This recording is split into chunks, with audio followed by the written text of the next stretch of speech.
سنو جی رسول اللہ نے خط کیا لکھا۔ ان خط جب منگایا تو حضور نے فرمایا یہ خط ہے اللہ کے بندے محمد رسول اللہ کی طرف سے، یہ خط ہے کس کے نام؟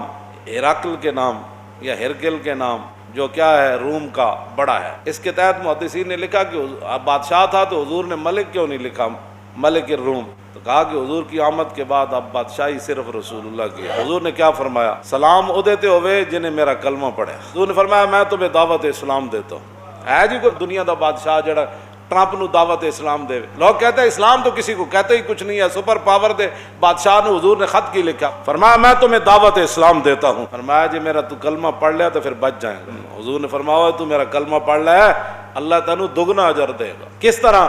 فرمایا تو جناب عیسیٰ نو بھی نبی منیا تو مینوں بھی منیا۔ فرمایا جی تو میرا کلمہ نہ پڑھیا تو پھر سن، تو جتنی تیری رعایا ہے قیامت والے دن ان کا گناہ بھی تیرے اوپر ہو، تو سبب بڑھیا انہاں دے کافر رہن دا۔ تے سنو جی اج تسی اسلام دے خلاف گلاں کردے ہو نا، تو پھر جتنے لوگ اسلام دے خلاف بولن گے انہاں دا گناہ بھی تواڈے ذمہ پینا ہے۔ آگے حضور نے فرمایا اہل کتاب آؤ اس کلمے کی طرف جو تمہارے اور ہمارے درمیان برابر ہے، کیا؟ اللہ نعبد الا اللہ، کہ مسلمان بھی اللہ کے علاوہ کسی کی عبادت نہیں کریں گے، تم بھی اللہ کی عبادت اور مسلمان بھی کسی کی اللہ کے ساتھ شریک نہیں ٹھہرائیں گے اور تم بھی نہیں ٹھہراؤ گے، اور ہمارے بعض کو اللہ کو چھوڑ کر خدا نہیں بنائیں گے۔ یہ حضور نے خط لکھا۔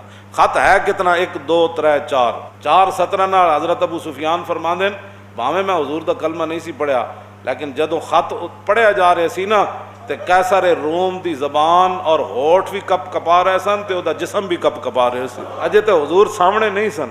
حضور کو اللہ نے یہ ہیبت کہندے میں اودیاں ٹنگاں بھی کمدیاں ویکھیاں تے میں او دے ہوٹھ بھی کمدیاں ویکھن۔ صرف 4 17 دا خط سی تے پورا قرآن پڑھ کے بھی لوگاں نوں سمجھنا ہے، پھر منیا کی رسول اللہ نو۔